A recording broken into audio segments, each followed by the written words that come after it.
নমস্কার, চলে আসলাম আর একটি ভিডিওতে।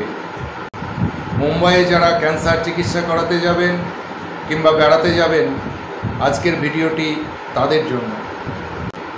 আমার এই আজকের ভিডিওতে মুম্বাইয়ের দাদার অঞ্চলে বেশ কিছু জায়গা যেখানে ক্যান্সার পেশেন্টরা থাকতে পারবেন এবং যারা মুম্বাই বেড়াতে যাবেন তাদের জন্য কিছু হোটেলের কথা আমি এখানে বলবো, আমার এই ভিডিওতে থাকবে।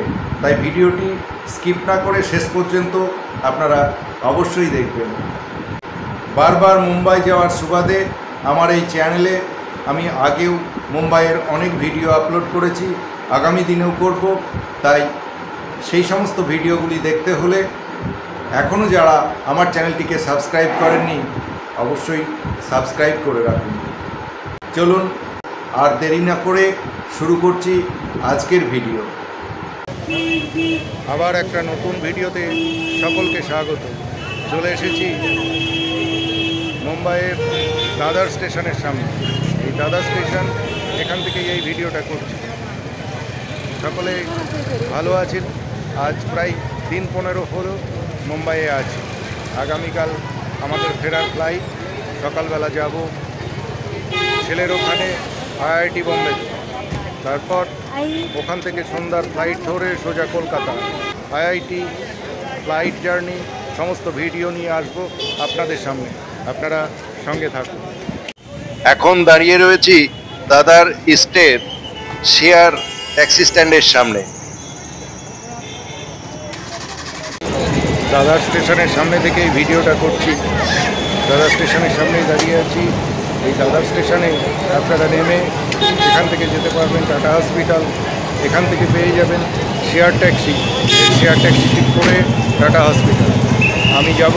এখানে ক্যান্সার পেশেন্টের কোনো থাকার ব্যবস্থা আছে কি না সেইগুলো খোঁজ পেলে আপনাদের জানাবো, এর সঙ্গে থাকুন। দাদার একটি ঘনবসতিপূর্ণ আবাসিক এবং শপিং এলাকা। দাদা স্টেশনটি স্থানীয় এবং জাতীয় রেল যোগাযোগের কেন্দ্র। এটি মুম্বাইয়ের প্রথম পরিকল্পিত এলাকা এবং শহরের মারাঠি সংস্কৃতির কেন্দ্রস্থল।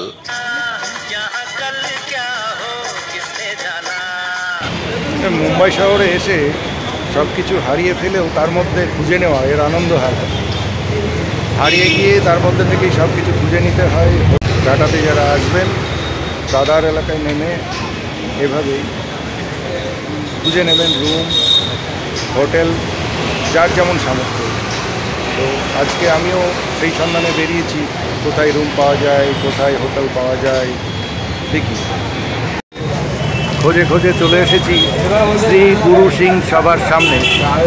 এই হচ্ছে গুরুদুয়ারা, আর তার সামনে পেয়ে গেলাম গণেশ মূর্তি। তার প্রসেশন বেরিয়েছে, গণেশের প্রসেশন। গণপতি বাপ্পার প্রসেশন।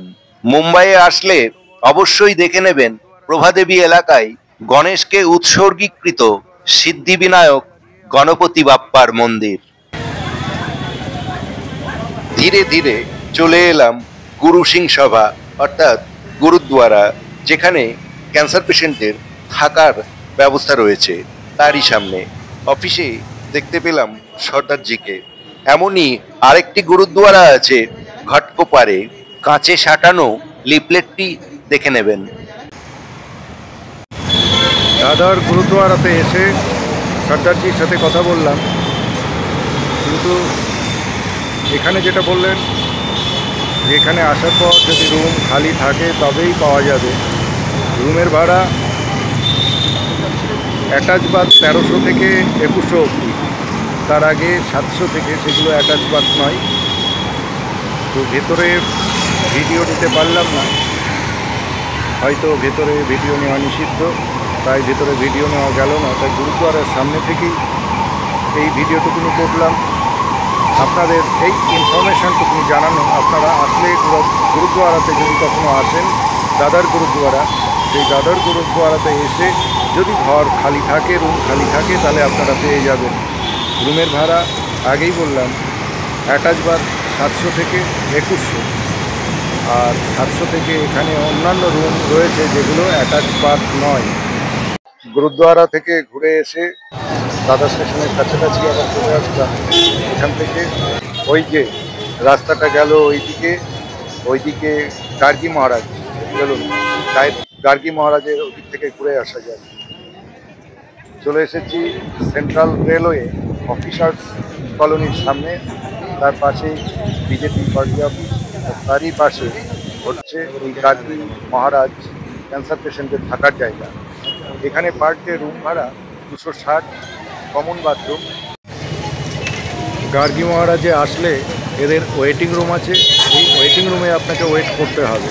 তারপরে রুম কবে পাবেন তার কোনো নির্ভরতা নেই, এটা একটা আনসার্টেন ব্যাপার। তবে যারা কষ্ট করে এসে থাকবেন, রুম পরিষ্কার পরিচ্ছন্ন, কম পয়সায় থাকার জন্য গার্গী মহারাজ থাকতেই পারেন। তবে কিছুদিন তো আপনাকে এখানে এসে ওয়েটিং রুমে ওয়েট করতেই হবে। চলুন এবার ঘুরে আসা যাক আরেকটি সংস্থা থেকে, ভারত সেবা সদন। ভারত সেবা সদন আরেকটি ট্রাস্টি বোর্ড, এখানেও ক্যান্সার পেশেন্টরা এসে থাকতে পারে। এতক্ষণ পর্যন্ত যে সংস্থাগুলো দাদরে আপনাদের দেখালাম সবই হচ্ছে দাদর স্টেশনের ইস্টে নেমে পূর্ব দিকে এই হচ্ছে ভারত সেবা সদনের অফিস ঘর। তবে আজকে সানডে হওয়ায় অফিস রুম বন্ধ ছিল। বোর্ডে লেখা রয়েছে Sunday closed, Monday two Friday সকাল 11টা থেকে দুপুর 1টা পর্যন্ত খোলা থাকে। তাই আপনারা খোঁজ নিতে আসলে সকাল 11টা থেকে দুপুর 1টার মধ্যে আসবেন। অফিস ঘর বন্ধ হলেও উপরে কেয়ারটেকারের সঙ্গে কথা বলে জানলাম প্রতিটি রুমের ভাড়া 600 থেকে 700, washroom common, kitchen attached. Arif bus 7:50, ঘরে ফিরতে হবে, যাব সেই ওয়াসি। ভিডিওটা আর বেশি বাড়ালাম না, এবার ট্রেনে যেতে যেতে কিছু ভিডিও আপনাদের সাথে শেয়ার করব, আপনারা সঙ্গে থাকুন। দাদার থেকে ডিরেক্ট ওয়াসি যাওয়ার ট্রেন নেই, তাই কুর্লাগামী ট্রেনে উঠে পড়লাম। কুর্লায় নেমে তারপর আবার আমাকে ট্রেন ধরতে হবে।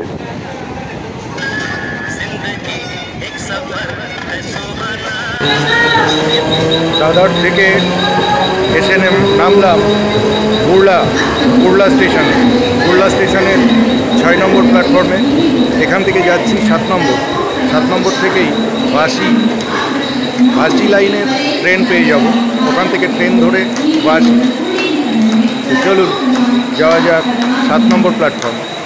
7 নম্বর প্ল্যাটফর্মে এসে গেছে সিএসটি বেলাপুর ট্রেন। এই কুর্লা থেকে সিএসটি বেলাপুর বা সিএসটি পানভেল যে কোনো ট্রেনে করে যাওয়া যাবে ভাসি। এখান থেকে ভাসি লোকালও পাওয়া যাবে।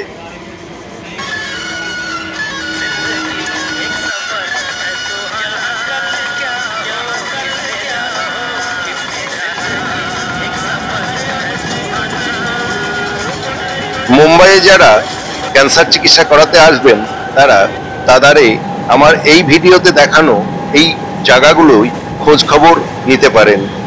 মুম্বাইয়ে যারা ক্যান্সার চিকিৎসার ফলো আপে আসবেন বা বেড়াতে আসবেন তাদের জন্য বেশ কিছু হোটেলের অ্যাড্রেস এবং কন্ট্যাক্ট নাম্বার ডেসক্রিপশন বক্সে দেওয়া থাকলো, প্রয়োজন মতো দেখে নেবেন। বলতে বলতে চলে এসেছি ভাসি স্টেশনে। ভিডিওটি দেখে আপনাদের কোনো উপকারে আসলে আমার ভিডিওটি বানানো সার্থক হবে। আর ভিডিওটি দেখে আপনাদের যদি ভালো লাগে অবশ্যই একটা লাইক দিয়ে শেয়ার করে দেবেন। আবার দেখা হবে আগামী ভিডিওতে। ততক্ষণ আপনারা ভালো থাকুন, সুস্থ থাকুন আর অবশ্যই সাবধানে থাকুন।